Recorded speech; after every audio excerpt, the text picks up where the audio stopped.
Have you started respecting your own time and respecting the time of others based on the previous video that I had shot on the topic of time management?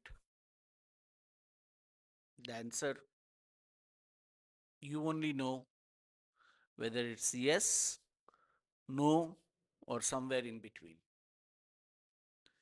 There have been requests asking me to give little more insights into time management. My lesson, and this is what I have gathered over this 37 years of work life, is first, each person should do the work which befits the level of that person in any organization. Let me give an example. If I go to attend a client meeting, I always have somebody who's relatively junior to me in the organization to accompany me for that meeting. The minutes of the meeting of will is the responsibility of the person accompanying me, because the time that I'll take to write the meeting may be less than what the other person will take.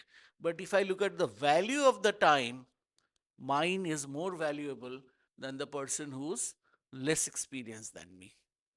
Even the person who's writing the MOM has only three or the most five opportunities to get the MOM vetted by me before releasing it to the client. After that specified number of attempts, I will not even look at the MOM, because that looking at the MOM also is a, in my opinion, waste of time. What will happen? The person will make a mistake, no? That's all. But if every time I vet, the person will never be confident. The mistake, once learned, can be done, not to be repeated. But if the person doesn't become confident, every time I have to give time. So, therefore, the first thing that I want to mention about time management for yourself is prioritization. Prioritization has two dimensions. One dimension is what I told just now about what I will do and not do. The second aspect of prioritization is what will I do when? Are you aware of a concept called a circadian rhythm? If you are not, Google it out. It is a cycle which all of us follow. It's an individual cycle. And that's what makes some of us more productive in the early morning hours and some who are greatly productive after midnight. That's a circadian rhythm. Neither is right, neither is wrong.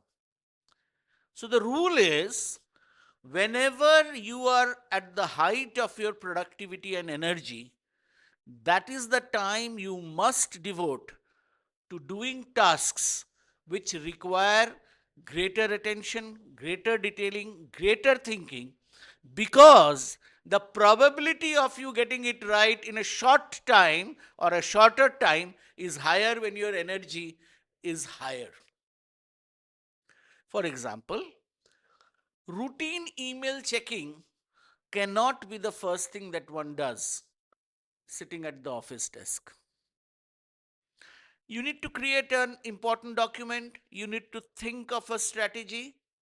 These are things which are not a day to day routine work. That is when you must intersect your high energy circadian rhythm with the high demanding task that you are undertaking. The third point is, often we spend so much time in retrieving files which we have saved in our computer or laptop.